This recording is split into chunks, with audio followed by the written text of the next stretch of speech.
This is how we see the 4th of July.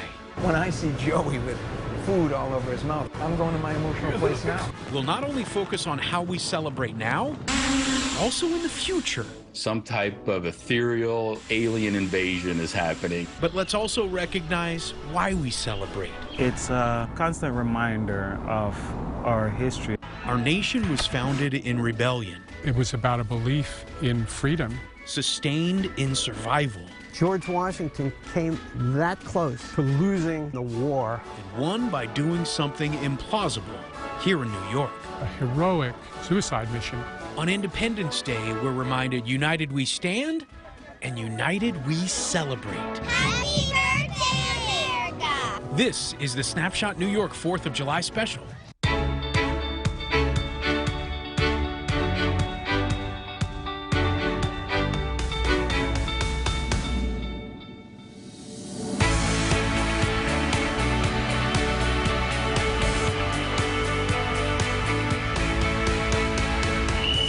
The call to colors on the USS Wasp. A formal ceremony rooted in pride and as a symbol of admiration. Respect given every evening at sunset. The USS Wasp exudes the patriotic pride felt on America's birthday. A lot of people refer to it as the 4th of July, but we really should, refer to it as Independence Day because it's a celebration of getting our independence. The top deck of an amphibious assault ship is a perfect place for Marines and sailors to give us perspective on Independence Day. When I think of this holiday, I think about it's a constant reminder of our history. A history of a nation founded on a set of beliefs that we're all created equal. That it's not where you're from, it's about who you are. I love America because, for example, I'm from Jamaica. I'm from a small country. For me to come to a country like America and to be able to serve in the Navy, to protect a country that I love and that offers so much, it's amazing. You have opportunities, whether if you want to be a doctor, a lawyer, whatever the case may be, the option is there. It's just for you to make a decision and go for it. My favorite are the 3 inalienable rights, which is life, liberty, and the pursuit of happiness. You have the freedom to live your life how you want to live it and work to pursue your dreams. You'll always be overcoming adversity, but the beautiful thing about this country is there's going to be a way through. A way through, together, united, and a reminder of the traditional motto of the United States, out of many, one. One positive message is that yeah, we've gained independence, we've grown as a nation, and we will continue to grow as a nation. I've been thinking a lot about what our nation stands for today, how courageous it was to declare independence, the seemingly impossible challenge of defending it, and how just days after our country was born, it almost died, right here, fittingly on the grounds that have become a cemetery. Hello. Hey, I'm Steve. Hey, Steve. Great to meet you. Barnett Schechter is a historian and the foremost expert on the battle for New York. He literally wrote the book. What is the importance of this hill that we're standing on right now? This hill is the epicenter of the largest battle of the American Revolution. Each year, the Battle of Brooklyn is honored on these grounds.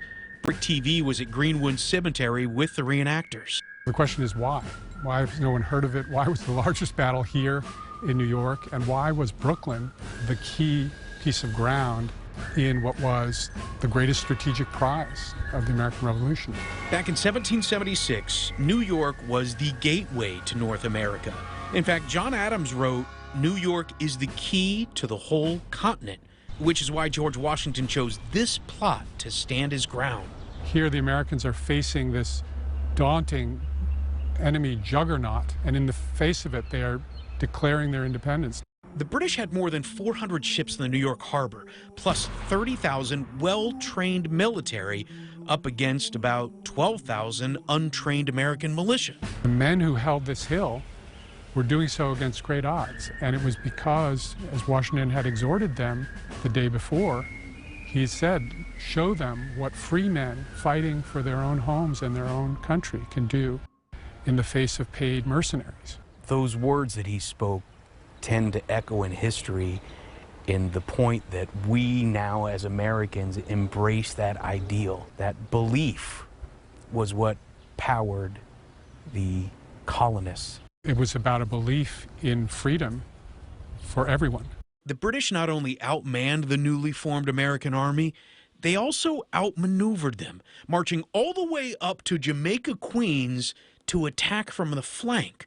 Washington had no choice but to retreat to the East River. About 250 of them, the famous 1st Maryland Regiment, they made a heroic suicide mission to protect the fleeing Americans at what we now call the Old Stone House. The Americans had a problem.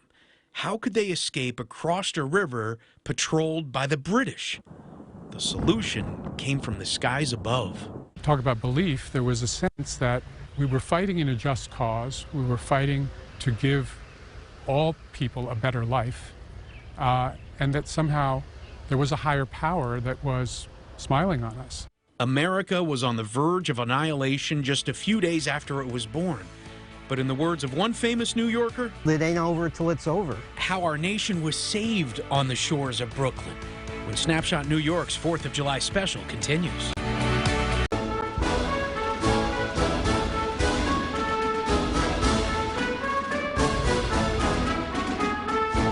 August 1776.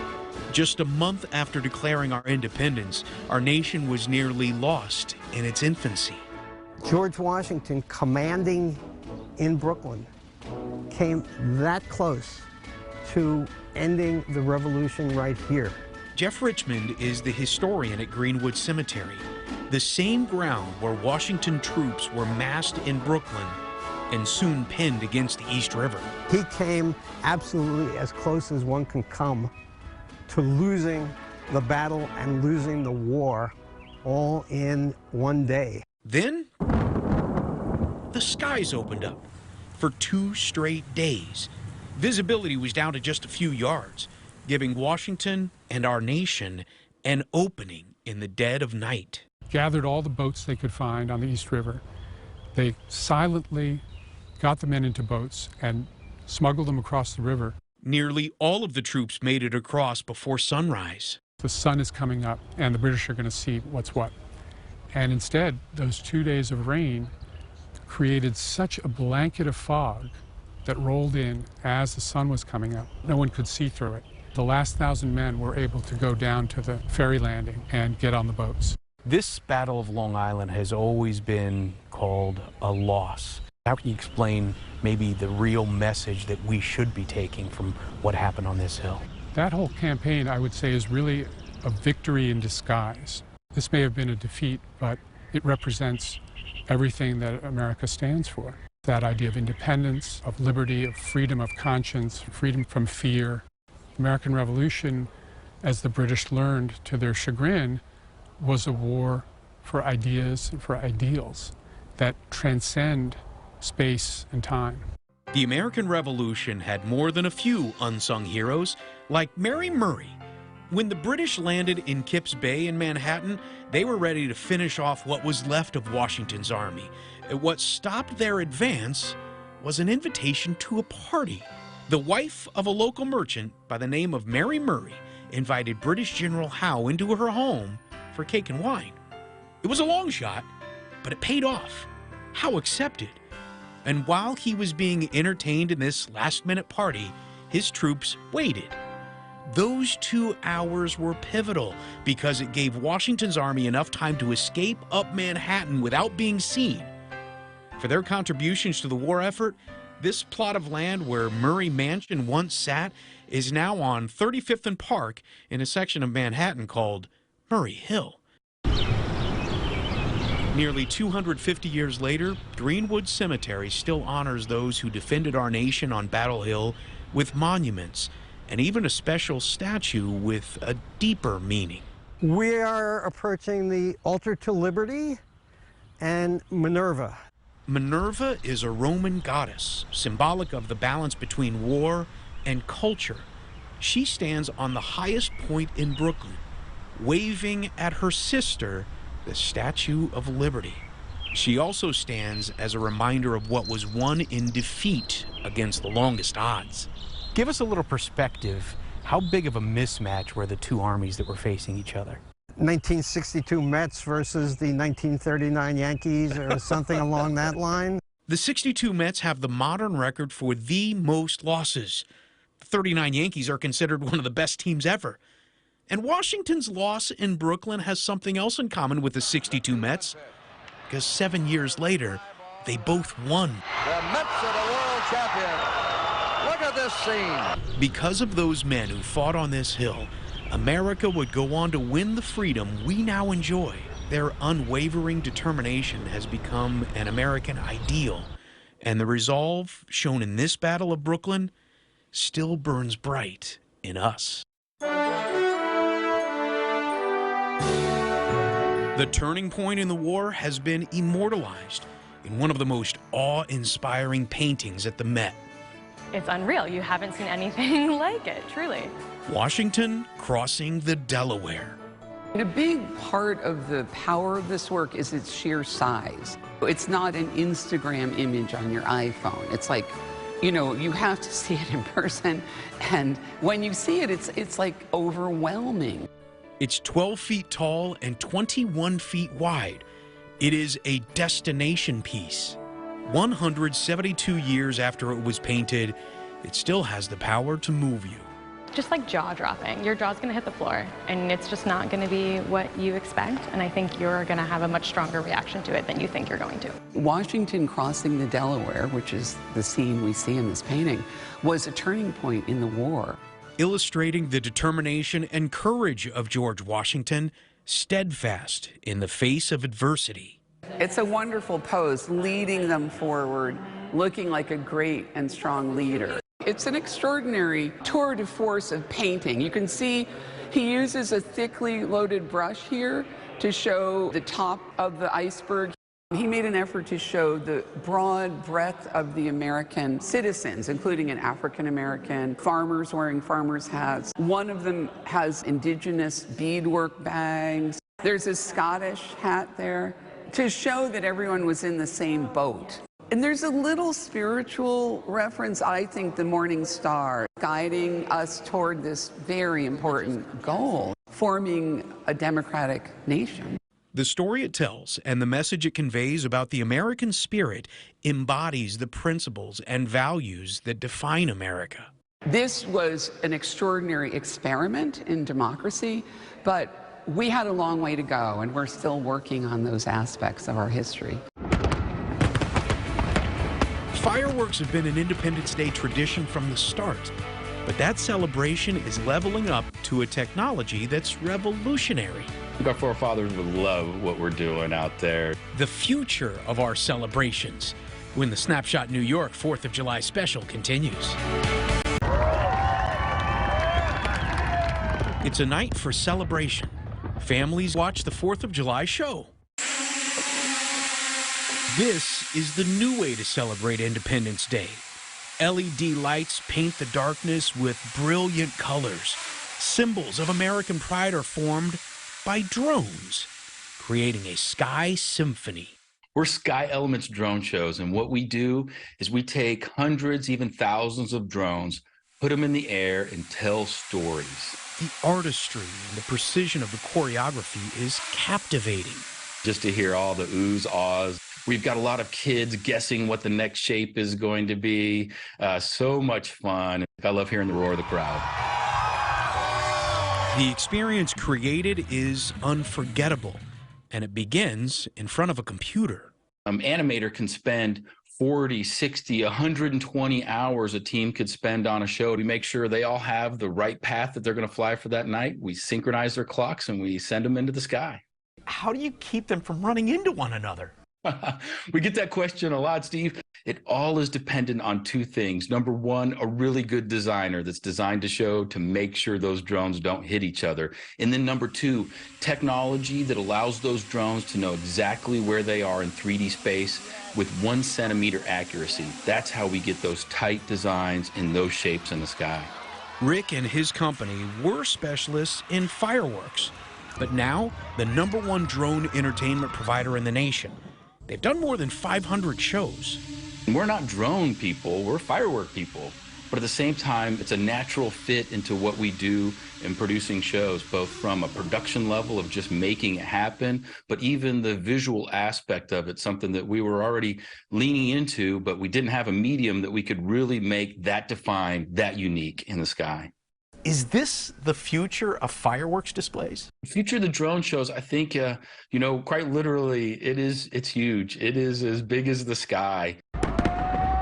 Pyrotechnics, fireworks, they're not going to go away. Fireworks do things that I can't do, and I do things that fireworks can't do. I love them together. But the drone show space is going to continue to grow. It's going to continue to get more creative. The Founding Fathers envisioned a nation that would grow and adapt in pursuit of a better future.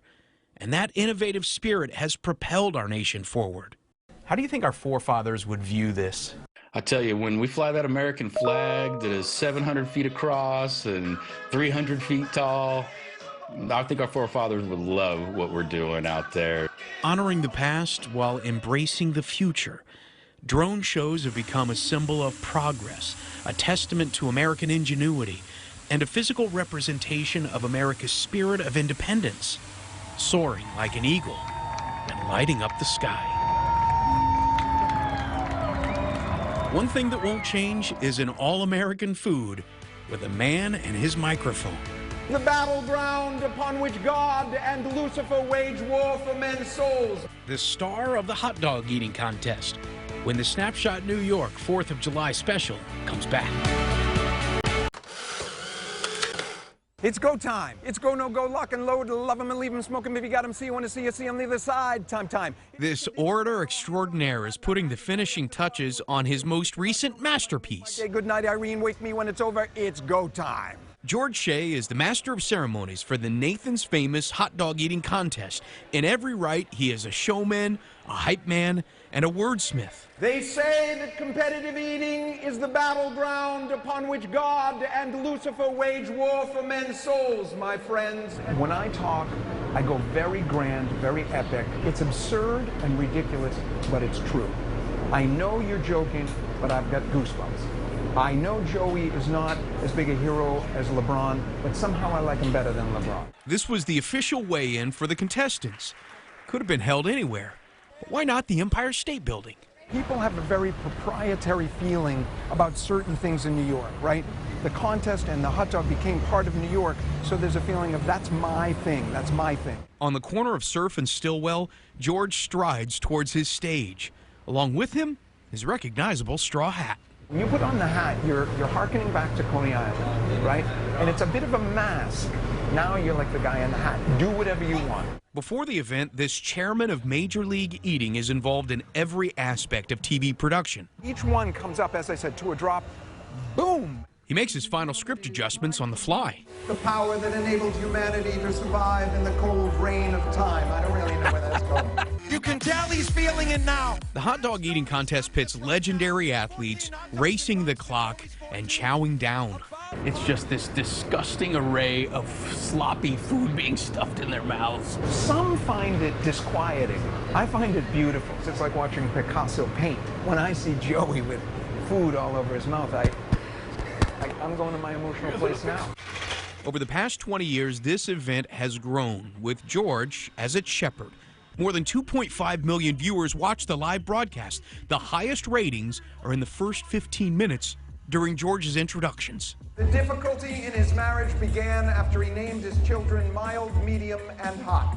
He attended Columbia University, where he studied literature.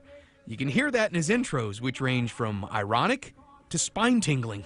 He holds his loss to Joey last year like broken glass in a fist red with blood. Are you a writer, a comedian, or a rapper? Well, all I would say to that is, my voice is my instrument and my song is my gift to you.